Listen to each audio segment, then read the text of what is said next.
while most countries have abundant flying boats, Japan spent decades perfecting it. The result, the ShinMaywa US-2, a legendary seaplane capable of conquering the open ocean that would destroy other aircraft. But despite global interest, the US-2 remains entirely out of reach. Why is that?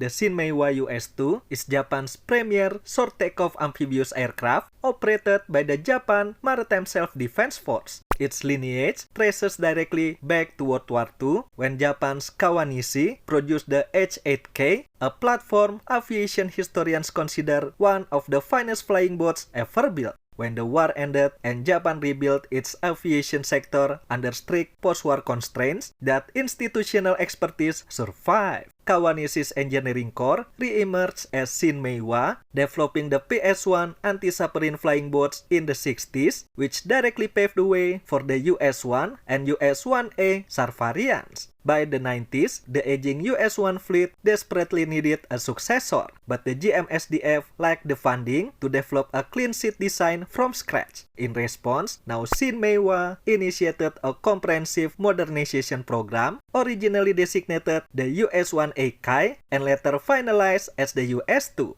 Today, the US-2 stands as the pinnacle of modern amphibious aviation, and the progression from the H-8K to the US-2 is not a collection of isolated programs, but a single, continuous thread of institutional knowledge refined over 8 decades. So, why did Japan keep going with seaplane when others stopped? Through the 70s and 80s, the era of the flying boat seemed dead. The rise of long-range helicopters, coupled with a massive expansion of global jet airfields, convinced most major militaries that amphibious aircraft were obsolete. Even the US Navy, which relied heavily on the legendary PBY Catalina during World War II, phased out its flying boats by the late 50s. For Japan, the reason is geography. The country is made up of thousands of islands, and its fishermen, merchant sailors, and military personnel operate across millions of square kilometers of open ocean. Helicopter range was never going to be enough, and airfields don't help when your rescue target is a capsized vessel 700 nautical miles from the nearest coast. Japan kept building flying boats because, quite frankly, they genuinely needed them.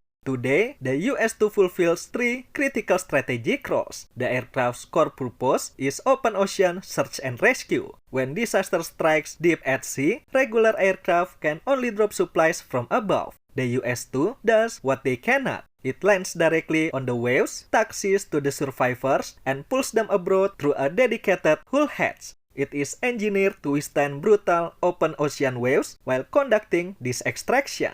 Second, Japan faces constant threats from earthquakes, tsunamis, and typhoons. When natural disasters obliterate roads and runways, the US-2 steps in. It can land on sheltered coastal waters, delivering emergency personnel and supplies to isolated island communities that are otherwise entirely cut off. And third, the same long endurance and loiter capability required for grueling rescue missions make the US-2 a natural asset for coastal monitoring. It serves as an extra pair of eyes over Japan's vast and increasingly contested maritime borders. To achieve this, the US-2 relies on a suite of innovative technologies that set it completely apart from any other seaplane on Earth. While most amphibious aircraft are designed for calm conditions like glossy lakes, sheltered river mouths, or a light chop on a bay, Japan needed something entirely different. The jmsdf operates across the open Pacific Ocean, where the water is rarely calm and rescue calls don't wait for good weather. This brutal operational reality puts Japanese engineers into territory no one else was seriously exploring. A massive flying boat capable of operating in high sea states hundreds of kilometers from the nearest runway. The US-2 didn't get these capabilities from a single breakthrough, but rather from a chain of interconnected design decisions. The US-2 features a deep V-step hull that controls how water pressure builds and releases during the takeoff run. Without it, surface tension and suction forces will trap the aircraft, making it impossible to break free from the water. The US-2 hull is a masterclass in compromise, engineered with the structural strength to survive violent rough water impacts, the hydrodynamic efficiency required for rapid takeoff, and the aerodynamic cleanliness needed for long-range cruise flight. The aircraft features an oversized wing relative to its weight, generating immense lift even at unusually low speeds. Under optimal conditions, this allows the massive platform to lift off after a water run of just 280 meters.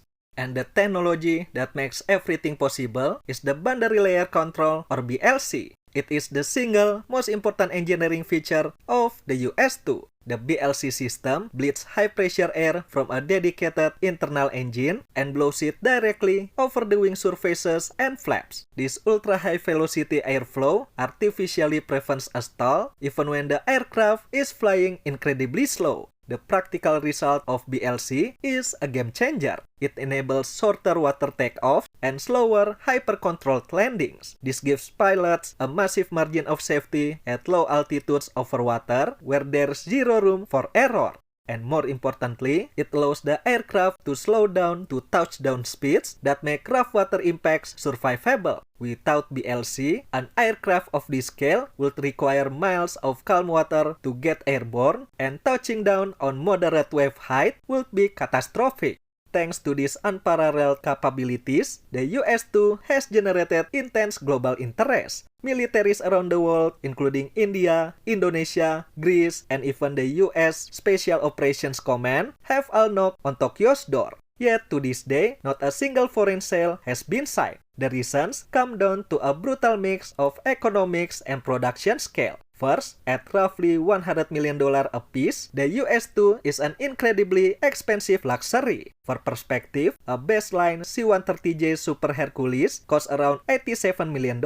For that price, a country gets a highly versatile, mass-produced tactical airlifter that can perform dozens of different missions. For nations working with tight defense budgets, spending more money on a niche, highly specialized open ocean seaplane is hard to justify, even if they desperately need its unique capabilities. But this staggering unit cost is a direct symptom of the second roadblock, Japan's agonizingly slow production rate. Because of its complexity and the rigid piecemeal budgetary cycles of the Japanese government, the US-2 is built at a snail's pace, averaging just one aircraft every few years. Since its introduction in the early 2000s, only 9 airframes have ever been built, and every single order has come exclusively from Japan's Ministry of Defense. The manufacturing bottleneck is baked right into the supply chain. ShinMaywa's facility in Kobe can only accommodate 2 airframes in the assembly line simultaneously. The company relies on domestic aerospace giants like Kawasaki and Mitsubishi to fabricate major structural sections before they are shipped to Kobe for final assembly.